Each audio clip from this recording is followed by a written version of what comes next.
One of our clients agreed to process and ship large quantities of TRU and MLW with substantial financial penalties if milestones were missed. The client was running behind schedule, so we were asked to create a model to track waste inventory to project their likelihood of meeting milestones. The model was then used to find alternative processing routes to optimize the throughput and increase the likelihood of the client meeting their milestones. The model was created using Simulate and was linked to a dashboard with outputs created specifically to the client specification, including a fully automated facility feed plan.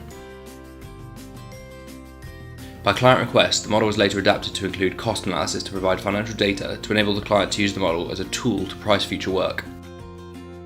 This financial analysis included cost and revenue dissection, as well as capital and operational expenditure summaries.